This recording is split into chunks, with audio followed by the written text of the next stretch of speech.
President Peters, would you please present your report? Well, thank you. Thank you, Chair Strauss, and I'd like to begin by expressing my appreciation for your earlier remarks when you celebrated our number of recent achievements at NIU. And I do think it's very important for us to remember that our university remains full of life and discovery and accomplishment, even in the most challenging of times. I think that's a mark of a great institution, and we've always done that. And I, for one, am looking forward to going to a bowl game. I don't know where that will be, but my bag is packed. Today also sort of marks a first. My remarks are being live video streamed to individuals watching, probably in Antarctica. And I want to thank our media services people for trying this. Sort of my way of writing an email, trying to talk personally to everyone, because I have an important message today, and that is I want to talk about our budget situation and the serious nature of it and what we're going to need to do collectively to get through it. So I thought we would try and use our technology to reach as many people as possible. It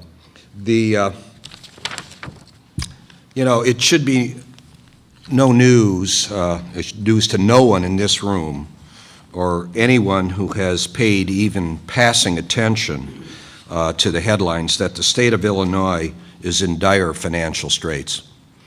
With the state budget deficit projected at up to $12 billion, between $11 and $12 billion, depending on who you are reading, every state agency and anyone doing business with the state has suffered, and NIU is no exception to that.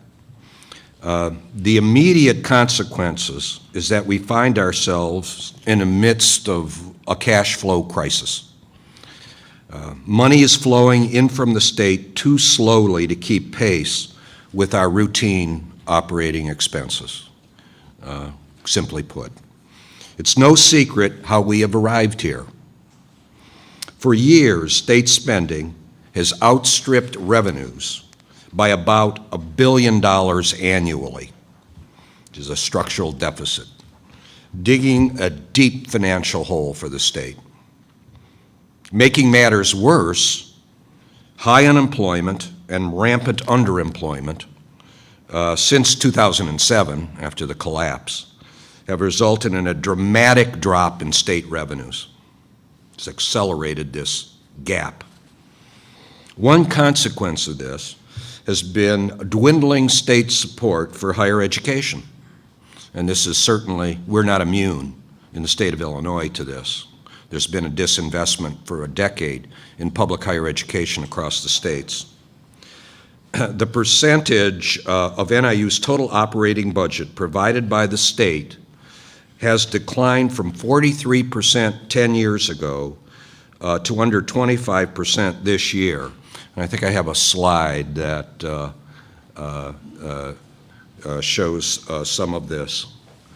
If you look at this pie chart, and you can see that the size of the pie has been growing. We're almost a $500 million corporation.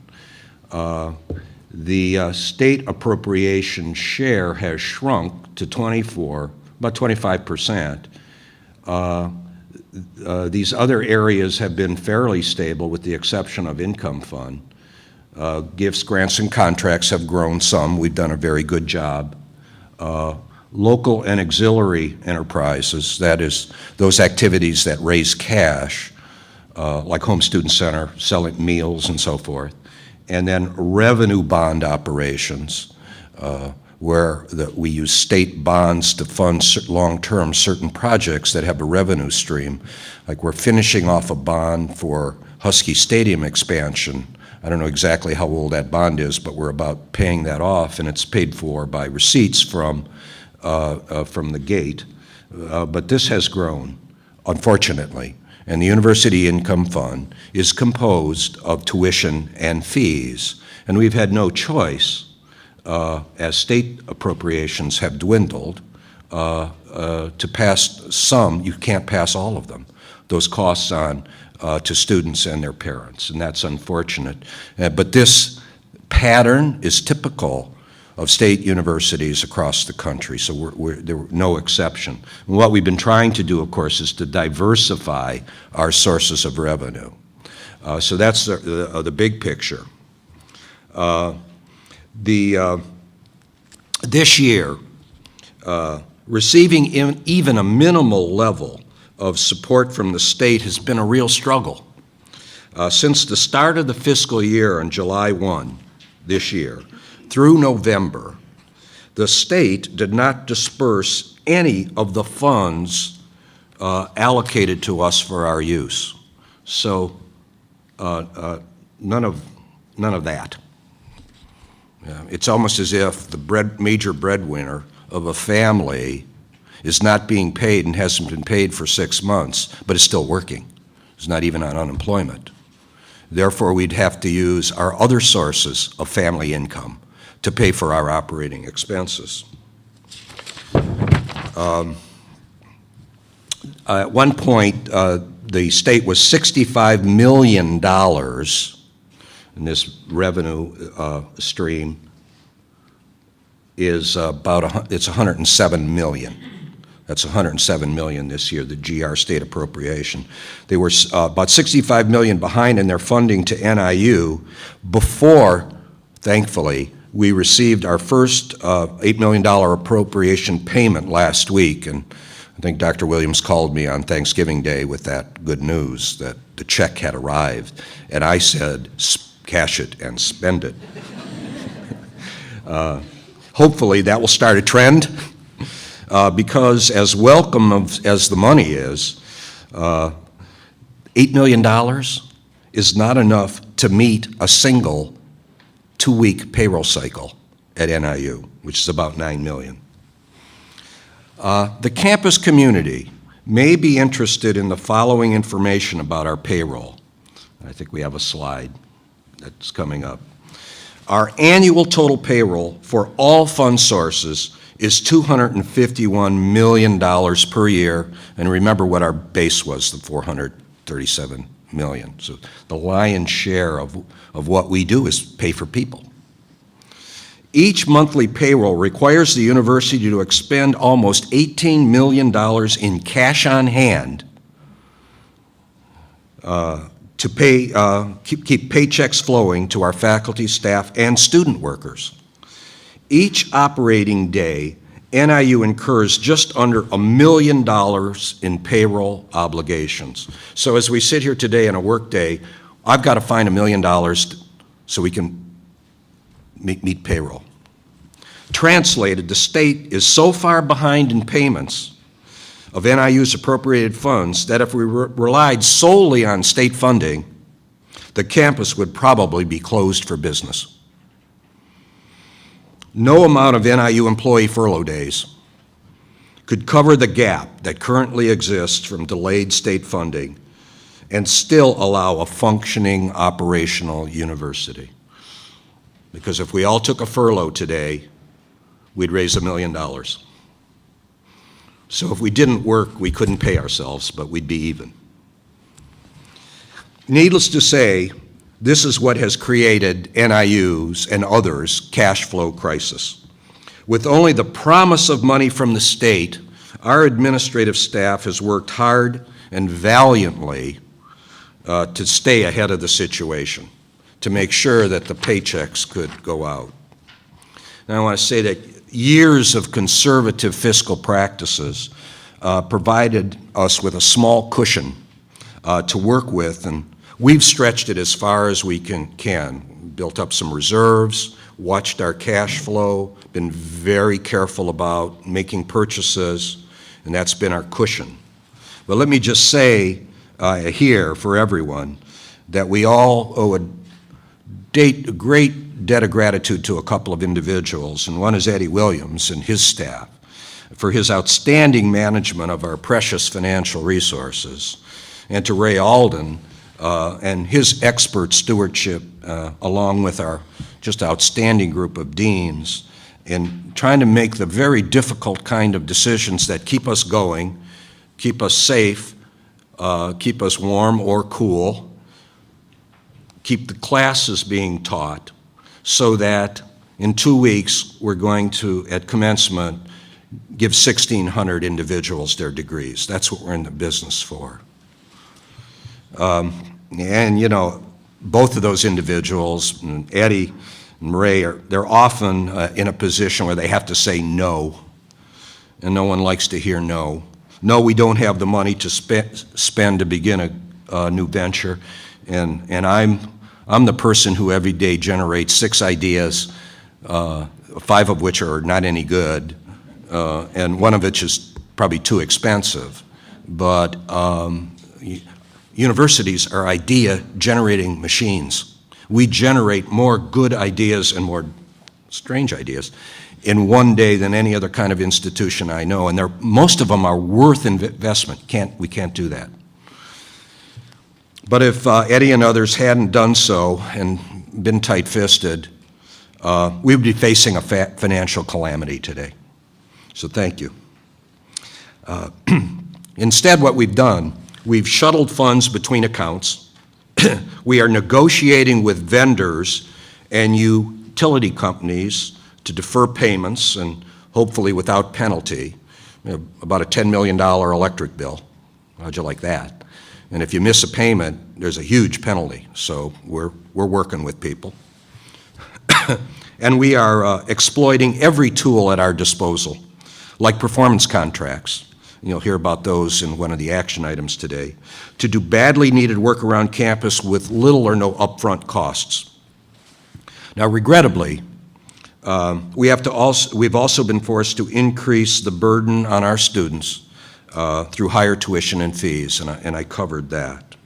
So the efforts we've undertaken so far have allowed us to avoid the fate of some of our counterparts. Southern Illinois, for instance, has stated publicly, at least before the first state disbursement, that they would be unable to meet their payroll in December unless the state starts meeting its obligations. And I know how concerned President Bouchard was, talking often with him about this situation. But I'm happy to say that we're not to that point yet, but we are gradually running out of options. Since salaries account for the large percentage of our costs. If you take a look at this slide on our allocation by expenditure code on our budget, you can see that if you take personal services, which is payroll, and the lion's share of contractual services, which are contracts that pay people, it represents the lion's share of of our expenditures. And then you can see that although we do spend money on a lot of other different kinds of things, compared to our personnel expenditures, it's a rather marginal investment. People always say, well, we can cut travel and we can cut equipment and solve our budgetary crisis. We do that, but that doesn't solve that. That doesn't solve the issue. It's because it's so small. We put 6% into scholarships. We should put more in. We put precious too little into permanent improvements like roofs and that sort of thing. We have to buy expendables and commodities, paper and so forth. And you'll be pleased to know this year, although I have some concern about it, that for this year, fiscal year '09, we have purchased 59,744 rolls of toilet paper. Now, I think we better take a look at this to see if we have proper usage here. Can we save some money? But commodities, it's about 5% of our budget, and I guess we need it every roll. So as daunting as all of that is, we're being told that the next fiscal year is going to be even more difficult. To quote the initial budget directors from the governor's new budget director on the budget for FY11, he said, quote, "Fiscal year 2010 has already been our most challenging budget year to date. So fasten your seatbelts for fiscal year 11. right this year, the most challenging to date, but fasten your seatbelts for fiscal year 11. Director Vaught's recent memorandum to state agency directors, intended to help prepare for next year's budgeting process, contains few specifics. However, it is a virtual certainty that NIU's funding will be further reduced from our $107 million base, because $4.5 million of that 107 is federal stimulus money. It's simply a question to me of how much. The state's budget directives for larger agencies, of which NIU is one, remain incomplete. However, one hint of what lies ahead is that the small and medium-sized agencies have been told to plan for a cut in funding in excess of 14% for the small agencies. That figure speaks volumes about the critical nature of this situation. When I arrived as NIU president in the year 2000, the state's financial condition was stable but showing signs of deterioration. It has never really recovered because of this structural deficit I was talking about. It seems as throughout my tenure as president of NIU, I've been forced to repeatedly ask our hardworking and dedicated employees to take on additional duties and further increase their productivity, and they've done that. And many of you are working long hours, and you have been for years. You're not only sacrificing your time and energies, but you are sacrificing financially. And this university does not have the resources to reward such sacrifices. And even when we've had over the past few years, we have not used state general revenues in large part to do it, but other sources of revenue. I wish things were different, but they are not. All I can say is that I'm aware of this, and I feel very badly about it.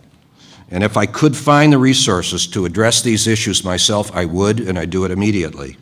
Unfortunately, we must wait for state leaders to coalesce around a common solution, something that is very difficult for them to do, I know, but I will be supportive of them when they come to that decision, and let's hope that they do.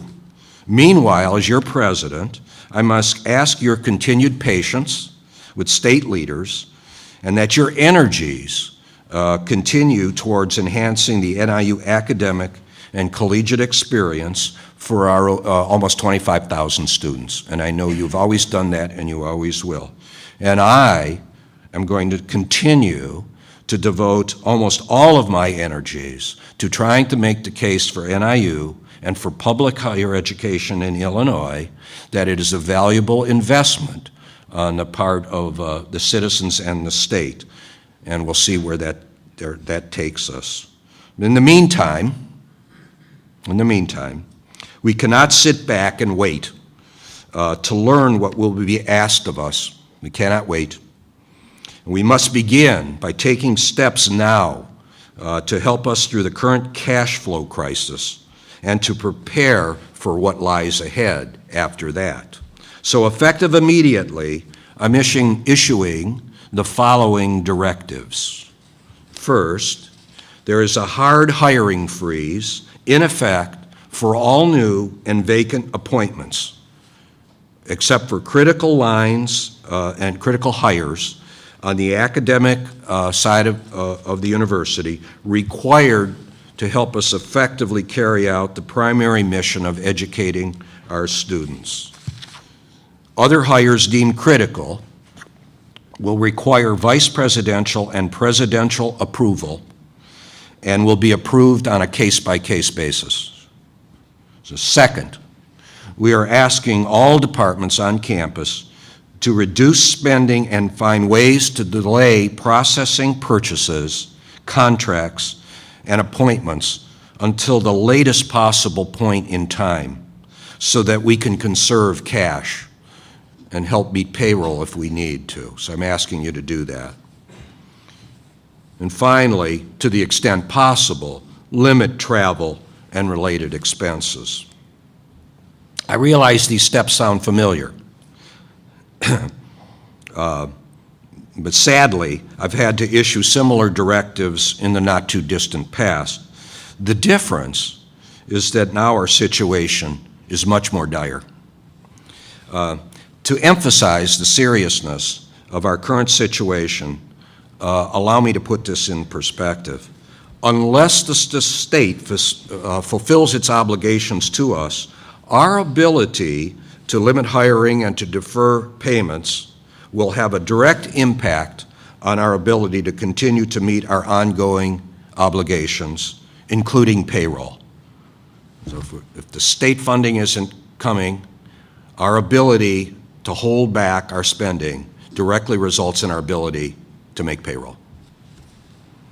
Obviously, there is no more important issue than that. I realize that this is of critical concern to each and every member of the campus community, and I will do my best to keep everyone informed of this fluid and unpredictable situation through a series of updates and as information becomes available. So as state appropriations are released, I'm hoping they are, and I'll work to ensure that they are, the university will continue to move forward in a timely way to address its obligations. We're working hard to avoid the situation that the state finds itself in with state vendors, and that is not being able to pay its bills in a timely way. I would hope this university never gets in that position. So, we've been through difficult times before in our history. Because of that, it pains me once again to ask you to, in the words of Budget Director Vaught, fasten your seatbelts. And now, at the same time, having soldiered through trials that very few can imagine right alongside with you, I'm confident, I'm very confident, that we're going to get through whatever financial difficulties lie ahead, and you know, after all, we're NIU. Thank you. President Peters, thank you for your comments.